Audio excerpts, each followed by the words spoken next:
आजादी पाई है। मैं इस बात से चिंतित हूं कि क्या इतिहास फिर से पुनरावृत्त नहीं करेगा, यानी जिन कारणों से हमें गुलामी की जंजीर से जकड़ना पड़ा, अगर वो कारण दूर नहीं किए गए तो फिर से हमें क्या उसी तरह की गुलामी झेलनी पड़ेगी, इस बात से मैं चिंतित। उन्होंने इस बात को कहा था कि इस देश में गैर बराबरी, सामाजिक गैर बराबरी, आर्थिक गैर बराबरी बड़े पैमाने पर है। ये देश जातियों और वर्णों में बटा हुआ है। अगर इस देश को फिर से, इस देश के लोकतंत्र को मजबूत करना चाहते हैं तो निश्चित रूप से हमें उस गैर बराबरी को मिटाकर समता मूलक समाज की स्थापना करना होगा। इस बात को बाबा साहब भीमराव अम्बेडकर ने 1949 में 25 नवंबर को कहा था, और उन्होंने कहा था कि अगर हमने इस काम को पूरा नहीं किया तो संघर्षों से पाया हुआ हमारा ये लोकतंत्र मिट्टी में मिल जाएगा। आज जब इस देश की दिशा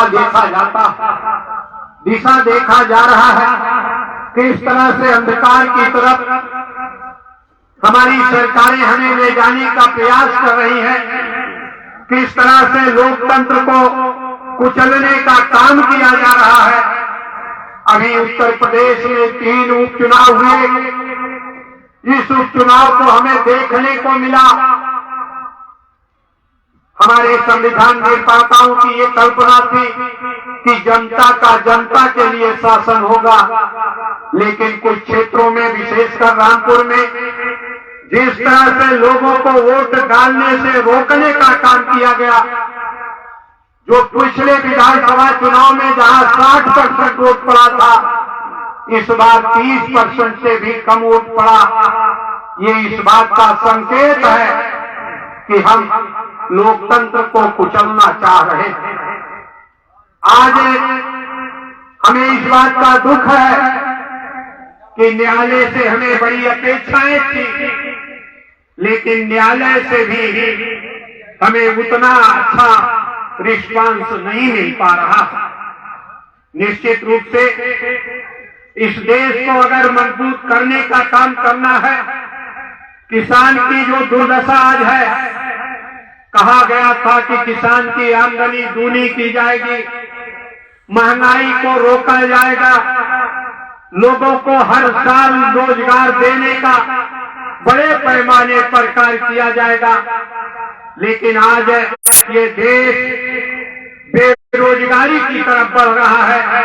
नौजवान बेरोजगार हैं, दिशाहीन होकर इधर उधर भटकने का काम कर रहे हैं।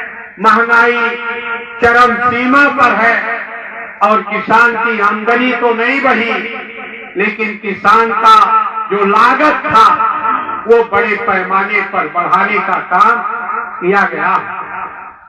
मेरा ये मानना है कि हमें हमारे जन्मदिन पर आप आशीर्वाद देने आए हैं।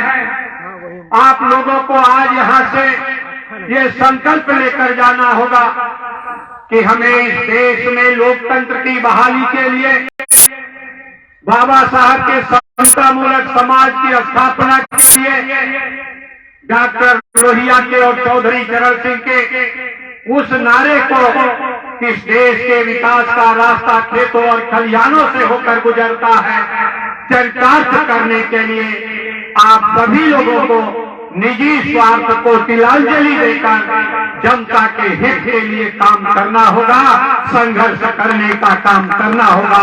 ये निवेदन आपसे करना चाहता। हमें बांटने का प्रयास किया जा रहा है। हमारे जो इलेक्ट्रॉनिक मीडिया के चैनल हैं, दिन रात ऐसी डिबेट करते हैं जिसमें ये दिखाई जाता है कि हम हिंदू मुस्लिम में बंटने का काम करें। इसलिए साथियों, हमें बांटकर हिंदू मुस्लिम के नाम पर हमारे अधिकारों को छीनने का काम किया जा रहा है। पिछड़े वर्गों को, अनुसूचित जातियों को समानता पर लाने के लिए जो विशेष अवसर का लाभ मिला, जो आरक्षण देने का काम किया गया, उस आरक्षण को रोकने का प्रयास किया गया। बाबा साहब भीमराव अम्बेडकर का जो विचार था, संविधान निर्माताओं का जो विचार था, आरक्षण का तात्पर्य रोजगार से नहीं था, आरक्षण का तात्पर्य सबको बराबर की हिस्सेदारी का था। जैसे एक परिवार में अगर 50 एकड़ जमीन हो, उसके 10 भाई हो, तो 10 भाइयों में बराबर अनुपात में खेत बंटता है। उसी तरह से हमारे देश की जो संपत्ति है, जो सरकारी नौकरियां हैं, जहां से आवाम के लिए कानून बनाने का काम किया जाता है, उसमें भी सभी वर्गों के समान और पार्टिक हिस्सेदारी हो, ये हमारे आरक्षण की कल्पना है, हमारे महापुरुषों की एक कल्पना थी। लेकिन उसको आज उससे लोगों का ध्यान हटाने के लिए, उसको नौजवानों को बरगलाने के लिए, उसको रोजगार से जोड़ने का प्रयास किया जा रहा है। आर्थिक आधार पर आरक्षण उस विचार को खंडित करने की दिशा में एक कदम है। आरक्षण का तात्पर्य कोई व्यक्ति का सम्मान, बहुत बड़ा व्यक्ति हो। मैं देखता था हमारे बचपन में, अगर गांव में दरोगा आता था और अगर वो कहीं अनुसूचित जात का था रहता था, तो उसके लिए अलग से गिलास लाने का काम किया जाता था। उसके अर्थ के आधार पर उसको सम्मान नहीं मिला करता था। आज भी समाज में केवल आर्थिक आधार पर लोगों को सम्मान नहीं मिलता है, कहीं न कहीं सामाजिक कारण सम्मान दिलाने के लिए महत्वपूर्ण है। और वो सामाजिक सम्मान के लिए, आरक्षण हिस्सेदारी के लिए एक विचार था, आज उसको खंडित करने की दिशा में कदम उठाने का काम हो रहा है। उत्तर प्रदेश के नगर निकायों में जो पिछड़ों का आरक्षण था, निश्चित रूप से हम सर्वोच्च न्यायालय का शुक्रगुजार है कि उन्होंने रोका आदेश को। अन्यथा ये प्रयास था कि इस देश में, इस प्रदेश में जो मंडल आयोग के माध्यम से और उसकी जो रिपोर्ट थी, उसके आधार पर 73वां 74वां संविधान संशोधन के बाद 1994 में जो पंचायतों में आरक्षण की व्यवस्था आदरणीय नेताजी के नेतृत्व में सरकार के चलते हुआ था, उसको खंडित करने का प्रयास था। लेकिन आप लोगों के संघर्षों के चलते, आपके डिमांड के चलते प्रदेश सरकार को मजबूर होना पड़ा और निश्चित रूप से उस दिशा में हम आगे बढ़े। हमें लड़ाई को आगे ले जाने का काम करना। आज आप लोग देखते हो, जब विभिन्न नौकरियों का रिजल्ट आउट होता है, कट ऑफ उसका घोषित होता है, तो पिछड़े वर्ग का कट ऑफ सामान्य कट ऑफ से कहीं कहीं ज्यादा होता है। ऐसा क्या कारण? रिजर्वेशन का जो नियम है, उसके अनुसार 50% सामान्य वर्ग से भर्ती होगा और उस सामान्य वर्ग में चाहे वो अनुसूचित जाति, चाहे पिछड़े वर्ग के लोग शामिल हो, उनको भी सामान्य माना जाएगा। और जो शेष 50% है, उसमें रिजर्वेशन के आधार पर अलग से अवसर दिया जाएगा। यानी सामान्य की मेरिट से हमेशा पिछड़े वर्ग और अनुसूचित जाति की मेरिट कम होनी चाहिए, लेकिन आज ज्यादा दिखाई पड़ रहा है। इसलिए कि 54% आबादी को, 75% आबादी को केवल 50% में सीमित करने का प्रयास किया जा रहा है। इसलिए हम सब लोगों को आज ये संकल्प लेना है कि जो हमारे महापुरुषों ने, चाहे वो डॉक्टर लोहिया रहे हो, चाहे चौधरी चरण सिंह रहे हो, माननीय श्री मुलायम सिंह जी रहे हो, मान्यवर काशी राम जी रहे हो, उसके पहले बाबा साहब भीमराव अम्बेडकर रहे हो, इनका जो सपना था, जिसे समतामूलक भारत के निर्माण का सपना था, कमजोर लोगों को हिस्सेदारी देने का जो सपना था, उसको हमें पूरा करने का काम करना है। इसलिए आप सब लोगों से मैं निवेदन करना चाहता कि आज हम सब लोगों को एकजुट होकर मैं आप सब लोगों के आशीर्वाद के लिए इस तरह का निवेदन करना चाहता हूं कि आप हमें आशीर्वाद देने यहाँ पर आए हैं, लेकिन आप सभी लोगों से निवेदन है कि इस जन्मदिन का तोहफा ये होगा कि आप समाज में समतामूलक समाज बनाने के लिए घर घर जाने का काम करें, लोगों को जोड़ने का काम करें, और जो भाजपा के द्वारा या आरएसएस के द्वारा समाज को बांटने का काम किया जा रहा है उससे लोगों को मुक्ति दिलाने का काम करें, उनको घर घर जाकर लोगों को समझाने का प्रयास करें। ऐसा मेरा आप सभी लोगों से निवेदन है, ये हमारे लिए तोहफा होगा। साथियों, मैं आपसे ये भी निवेदन करना चाहता कि हम जब चर्चा करते हैं तो बहुत से साथी इस बात को कहते हैं कि भारतीय जनता पार्टी की जो सरकार है, जो वर्तमान में ये सरकार चल रही है, इससे हम मुक्ति कैसे पा सकते हैं?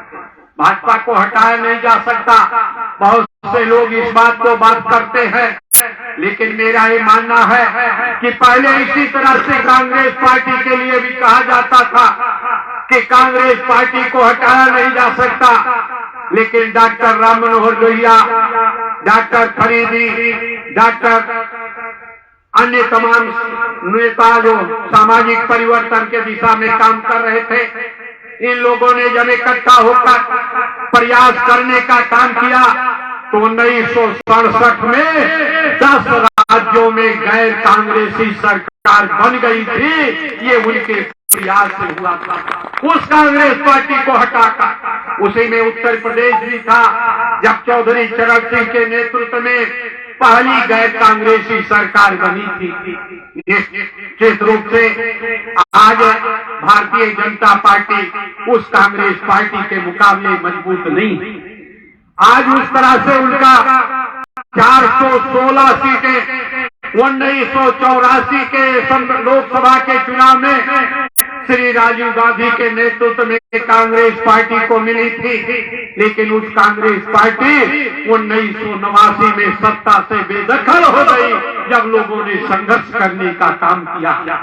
निश्चित रूप से मैं आप सभी लोगों से निवेदन करना था, अभी बाई इलेक्शन हुआ, लोग कहते थे जब हम लोग मैनपुरी के चुनाव में गए वहां एक तरह से भारतीय जनता पार्टी के लोग बड़े पैमाने पर इस बात का अफवाह फैला रहे थे कि नेताजी तो केवल सपा बसपा के गठबंधन के बाद केवल 90,000 वोटों से जीते, तो आज वो गठबंधन टूट गया है। निश्चित रूप से परिणाम भाजपा के अनुकूल आएगा।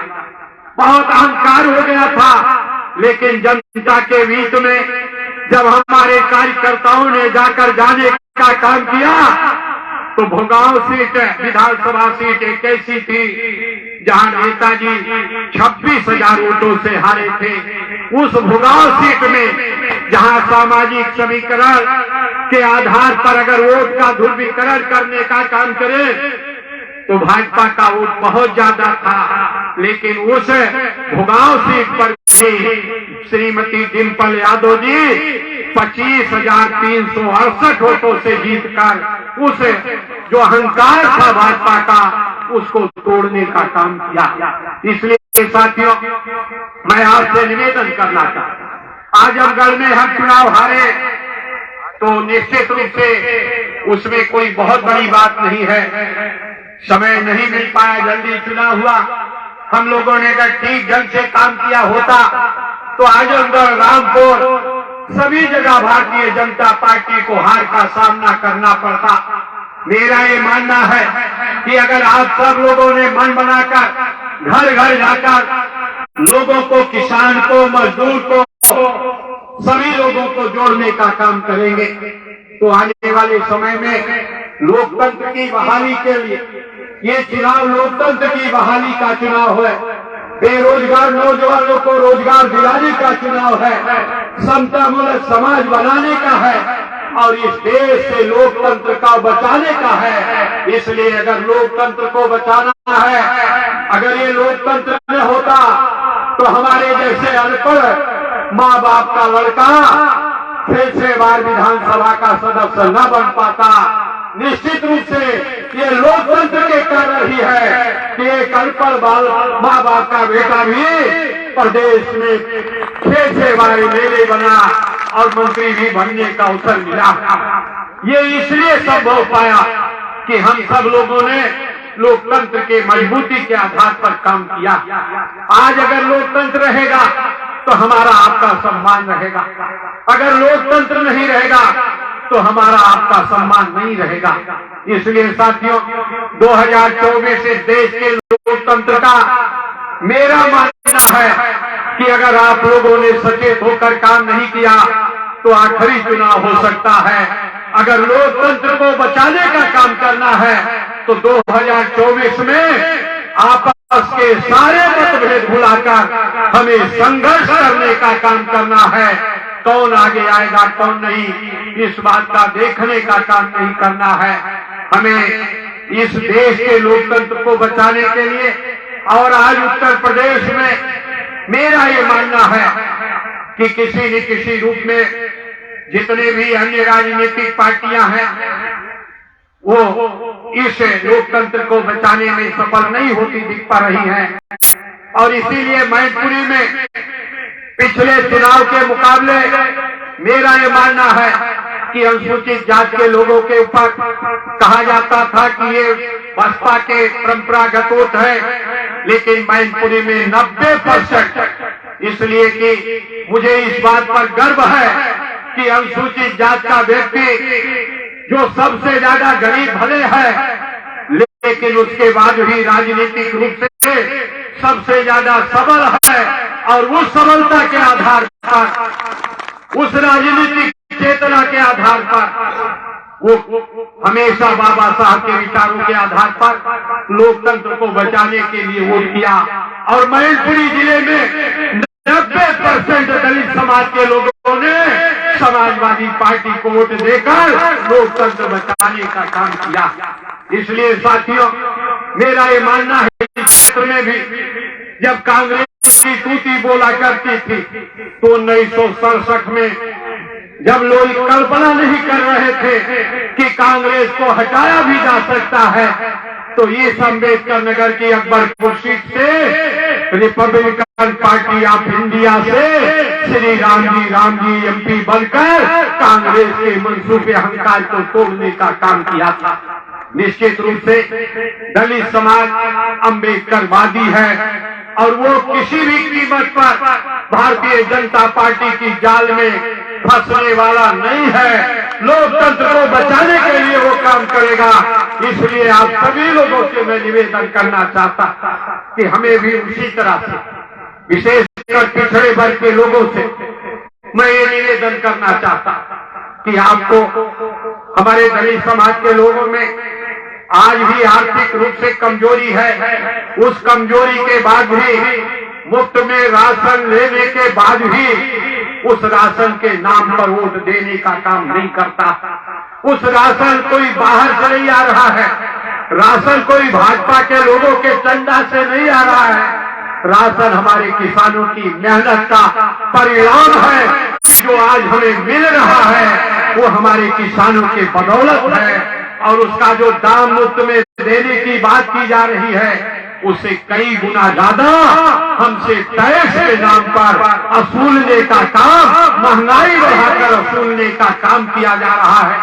केवल बिजली में और गैस में भी उससे ज्यादा हमसे वसूलने का काम किया जा रहा है। इसलिए वो कोई मुफ्त का नहीं है, हमारे ही जेब का पैसा एक जेब से निकालकर दूसरी जेब में रखने का काम हो रहा है। इसलिए मैं पिछड़े वर्ग के लोगों से निवेदन करना चाहता कि आप सब लोगों को सचेत होना पड़ेगा।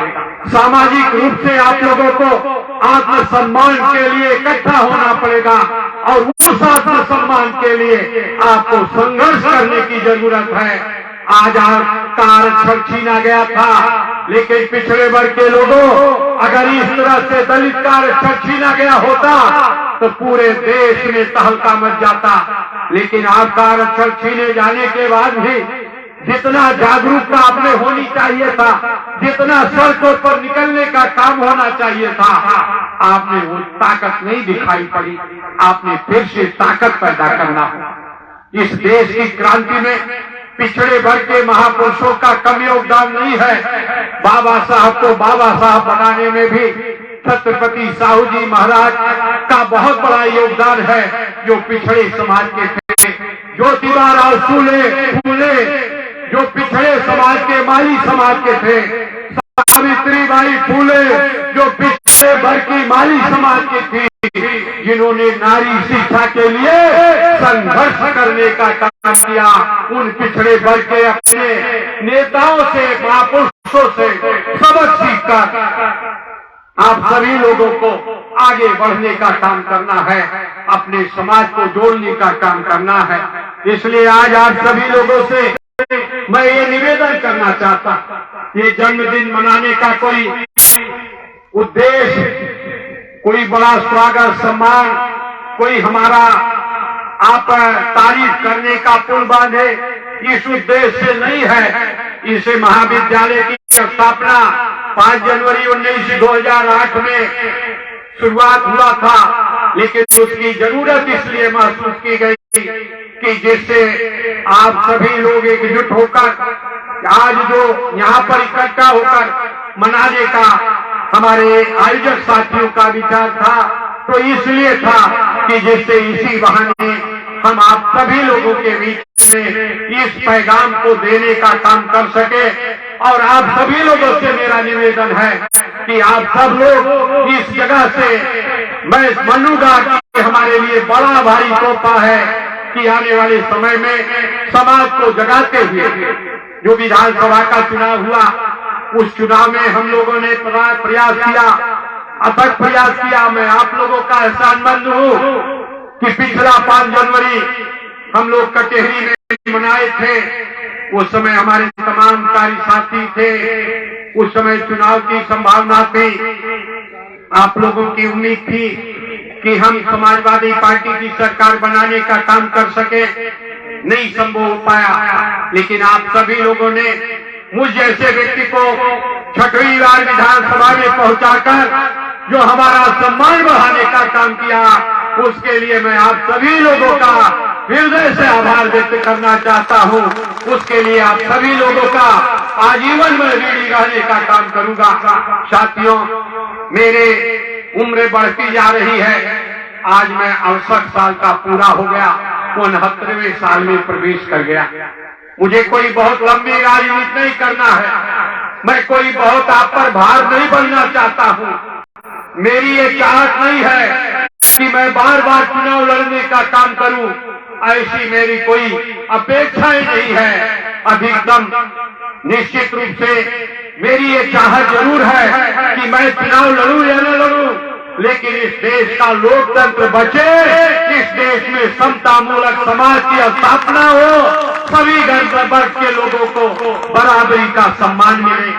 जो हमारा ये मानव समाज को विभिन्न जातियों और वर्गों में बांटकर लाचार और कमजोर बनाने का काम किया गया है, इसको हम मानव बनाकर इंसानियत का पैगाम देकर, इसलिए मेरा ये मानना है कि मानव का अगर ईश्वर है या कुदरत है, अगर हम मानते हैं तो उसने जातियों में नहीं बांटा है। अगर जातियों में बांटा होता तो यहाँ बैठे हुए लोगों को देखकर हम समझ सकते थे कि अमूक व्यक्ति अमूक जात का है। हम अगर पहले से उसके जन्म से उसके बारे में न जानते हो तो कोई व्यक्ति जान नहीं सकता। पेड़ पौधा लगा हुआ देखकर आप जान जाएंगे कि आम है, महुआ है, बरगद है, पीपल है, किस चीज का है। जानवर देखकर जान जाएंगे कुत्ता है, बिल्ली है, लेकिन इंसान है, उसको देखकर जातियों में आप विभक्त नहीं कर सकते। ये कुदरत की देन है कि इंसान एक है, इंसान ने बांटा है। हमारी ये चाहत है, हमारे महापुरुषों की ये चाहत है कि हम इस इंसान को समतामूलक समाज बनाकर फिर से मानव बना सके, इंसानियत का पैगाम दे सके। ऐसी हमारी सोच है, ऐसी हमारी चाहत है, और उस चाहत के के लिए हमने तमाम पदों का हमारे सामने पैगाम आया था। तमाम पदों के बारे में चर्चा करने का काम किया गया था, लेकिन उस पदों पर जाकर हम इंसानियत की लड़ाई नहीं लड़ पा रहे थे। इसलिए साथियों, आप सभी लोगों के साथ मैं आपके साथ कंधे से कंधा मिलाकर खड़ा हूं और आप लोगों के सहारे हमें हम सब लोगों को मिलकर आगे बढ़ने का काम करना है। जब तक मेरा जीवन है, समाज की सेवा में आप लोगों का साथ देने में लगाने का काम करूंगा। लेकिन राजनीतिक रूप से भले मैं राजनीति से अलग जब चलने की स्थिति न रहे, या मैं महसूस करूंगा कि अब हम आपकी सेवा करने में अपने को सक्षम नहीं पा रहे हैं, तो निश्चित रूप से मैं केवल अपने स्वार्थ के लिए पदों पर बने रहने का काम नहीं करूंगा। ऐसा मैं आपको विश्वास दिलाना चाहता हूं। निश्चित रूप से भले मैं चुनाव लड़ूं या न लड़ूं, लेकिन आप लोगों का समतामूलक समाज बनाने का और इस क्षेत्र की सेवा करने के लिए हमेशा आपके साथ खड़ा नजर आऊंगा। ऐसा मैं आपको भरोसा दिलाना चाहता हूं। इन्हीं शब्दों के साथ मैं आपसे अपेक्षा करता हूं कि जो मैं कह रहा था कि ये कोई बड़ा कारण नहीं है कि हम देश में बदलाव नहीं कर सकते। अलग अलग प्रांतों में अलग अलग राजनीतिक पार्टियां चुनाव लड़ने का काम कर रही, संघर्ष कर रही है, और निश्चित रूप से मजबूत दिशा में। कहीं हम मजबूत हैं, कहीं दूसरी मजबूत है, कहीं तीसरा मजबूत है, कहीं चौथा मजबूत है। हम आपस में गोल बंद हो राष्ट्रीय स्तर पर, ये महत्वपूर्ण नहीं है। हम आपस में अपने सूबे में मजबूत हों और अपने सूबे में हम अच्छा रिजल्ट ले आवे, तो निश्चित रूप से जब पूरे प्रदेश के इकट्ठा लोग होंगे तो निश्चित रूप से एक नया विकल्प 2024 में निश्चित रूप से आएगा। ऐसा मुझे पूरा विश्वास है। कोई जरूरी नहीं कि हम सारे नेता राष्ट्रीय स्तर पर इकट्ठा एक मंच से भाषण देने का काम करें।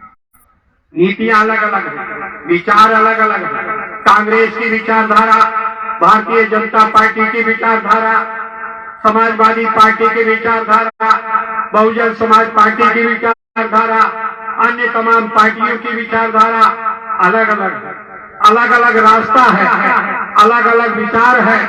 लेकिन भाजपा के अलावा सारी पार्टियों का विचारधारा लोकतंत्र को बचाने का है, और इस लोकतंत्र के बचाने में जो लोग चाहत रखते हैं, समतामूलक समाज के निर्माण में जो लोगों की भागीदारी चाहते हैं, चुनाव के बाद निश्चित रूप से वो इकट्ठा निश्चित रूप से होंगे। अगर अलग अलग सूबों में आप इस विचारधारा की जीत करने का काम करेंगे, इसलिए हमें नहीं सोचना, हमारे लोगों को इस बात को नहीं सोचना है कि हम केंद्र की सरकार में नहीं आएंगे। क्यों नहीं आएंगे? देवगौड़ा जी कर्नाटक में कितनी सीट लेकर आए थे, देश के प्रधानमंत्री बन गए। इंद्र कुमार गुजराल जी एक भी सीट जिताने की हैसियत नहीं थी, देश के प्रधानमंत्री बन गए और अच्छी सरकार चलाने का काम किया, अच्छा सरकार चलाने का काम किया। देवगौड़ा जी ने किसानों के हित में अच्छा काम करने का काम किया। चौधरी चरण सिंह जी ने केवल 6 महीने की सरकार में देश के किसानों को एक नया दिशा देने का काम किया। कम दिन का ही सही, आप सब लोगों का प्रयास होगा। 80 लोकसभा सीट उत्तर प्रदेश में आती है। अगर समतामूलक समाज बनाने की दिशा में, समाज को एकजुट करने की दिशा में नेता इकट्ठा हो या न हो, समाज इकट्ठा हो जाए तो बड़े बड़े नेता पैदल हो जाएंगे और हम सत्ता में आने का काम करेंगे, ऐसा हमें विश्वास। इसलिए साथियों, हमारे तमाम साथी अलग रहे, लेकिन हम लोग इकट्ठा होकर, और हमें मानना है कि उत्तर प्रदेश में आज केवल समाजवादी पार्टी का नेतृत्व श्री अखिलेश यादव जी के नेतृत्व में जो उनका गठबंधन है राष्ट्रीय लोक दल के साथ मिलकर, निश्चित रूप से इतना सक्षम है कि 80 की 80 सीटें हम जीतने की दिशा में बढ़ सकते हैं। इसलिए आज हमें इस दिशा में काम करना है, लोगों को जोड़ने का काम करना है।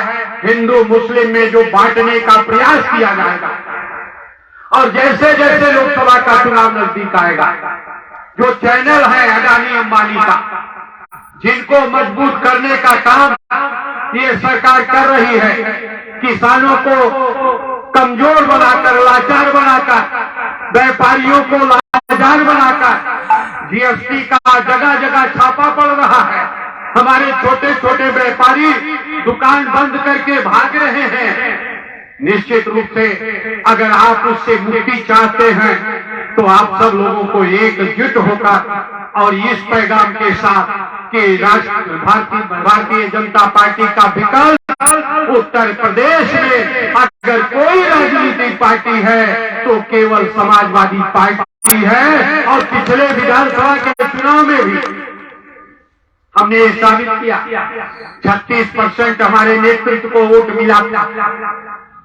36% वोट के साथ जो हम बटे थे इधर उधर, अगर हम सब लोग इकट्ठा हो गए तो 50% वोट में बन जाएगा और 50% जब वोट होगा 80 की 80 सीटें जीतकर आप देश की सरकार बनाने में कामयाब होंगे, ऐसा मेरा मानना।